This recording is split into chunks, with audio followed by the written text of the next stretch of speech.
What's up, guys? Welcome to the channel. Hope everyone's doing well this morning. We're going to be looking at cursor.com. Cursor, the new and best IDE out there. If you're not using it, you should be. You really should be.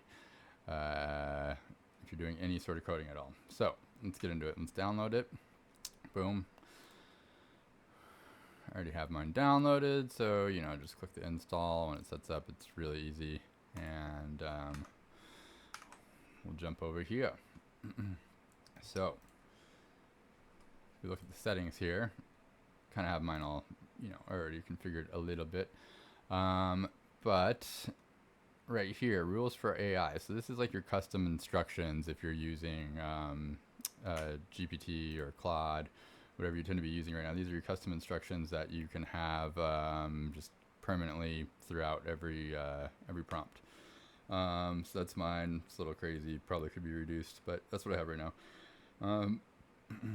Cursor rules. I haven't really dove into this too much, but you can set custom rules in that file. So I'll have to look into that more. Models, you got your models up here. You can select which ones you want to have access from through your AI chat window, which we'll be looking at in a second. You can also use your own API keys if you like, but right now for the $20 subscription, you pretty much get as many requests as you want. Which you definitely would go over using an API key. I mean, at least for as much as I'm using it right now. And then Copilot++, this is their advanced version of Copilot. It's way better at automatically suggesting code that you are currently typing. Usually after like 1 or 2 strokes, it'll do it for me. Code-based indexing, this is awesome. This is going to go through your whole code base, and it's going to index it in RAG form, so then you can call on the embeddings in relation to what part of code you are trying to change, have questions about, whatever. So really cool. Down on the show settings, though, you do want to configure this ignored files right here. So that's just going to add this cursor ignore file here. And so you can see add directories or file parameters to ignore during indexing. Example, foo / or so we would want obviously our node. See, and there it is popping up right there. So node modules, boom, and then in the back end we would also want that. So we do backend / node modules, and then there's front end as well. Just that's the Copilot++ just working beautifully. So let's go back to our settings here, and here's your little editor commands, and we will get into that pretty much right now. So. The terminal thing is really cool. If you hit Command K, that's pretty much your master command helper. So, say I just want to know, what this is doing. I could be Command K, and then I can say,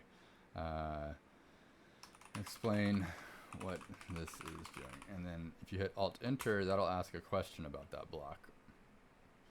Code defines asynchronous start server function, connects to the database using ConnectDB, blah, blah, blah, blah. Pretty basic, connecting to the Mongo database. But just really cool little something you can do there. And then let's go back into my controllers, and let's do something like this for definitions. We'll do Command K, and we'll be like, can you describe this function and its relations? Can you describe this function and its relations? Get current weeks. This is an express route handler for fetching games in the current NFL week. Uses season service to fetch the games. Logs the process and results for debugging. Yeah, so pretty standard, description. But it also, tells you this is cool. It's accessible here at current week. It's telling you that it's using season.service. So if we went to our season service,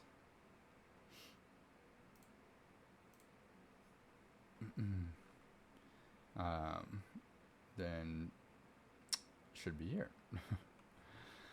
Let's see. What was another feature we wanted to look at? Let's do the definitions.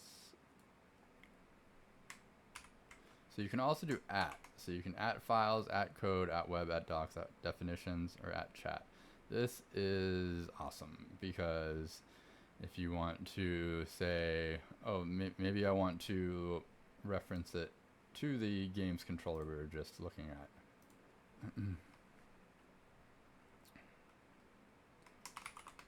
How is this working with the games controller?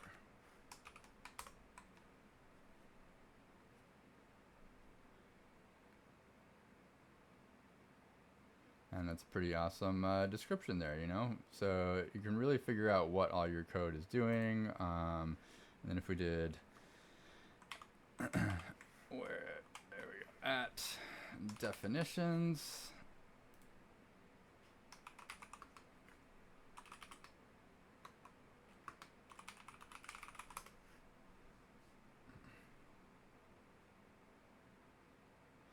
And see right there, I just hit enter instead of alt enter. And so what it is doing is it's actually trying to change the code right now. So it looks like it's improved error handling and improved logging.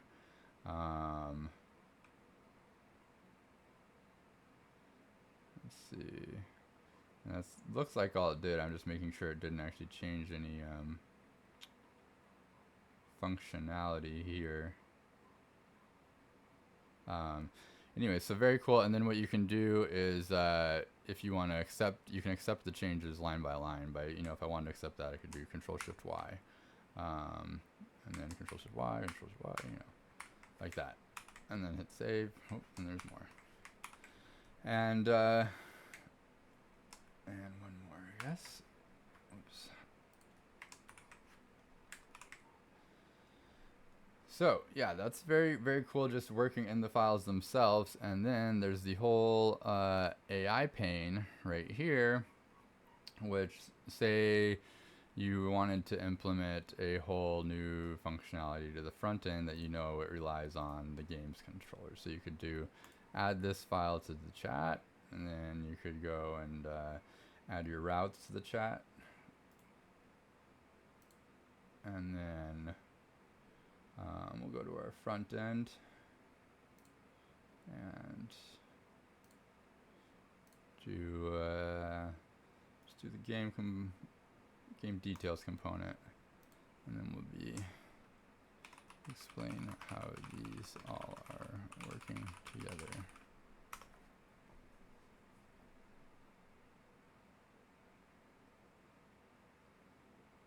And then so it's going to go through and read all your files. And the cool thing about this as well is you can click on the file names right here, and it'll jump you to that file right now. So there's our routes. Here would be our front end. And then if it does make changes, let's tell it to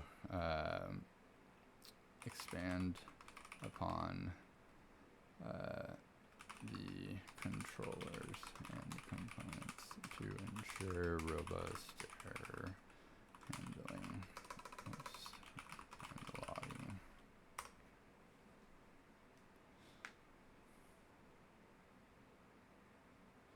So now it's going to go through, add more error logging, add more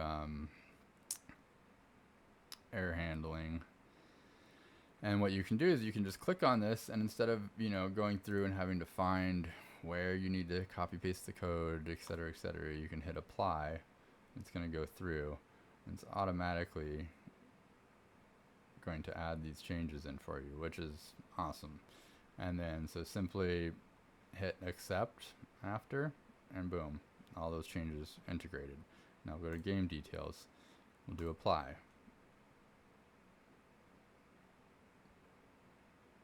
And it's changing a lot.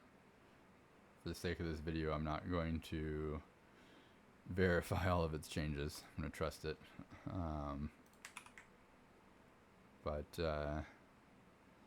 Yeah. And then in the code, the chat, AI chat here, you can go at codebase, and you could say find all references to game functions.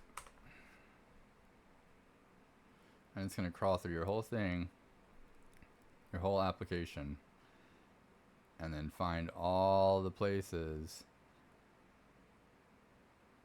that game details or game functions might be operating, which is super, super, super cool.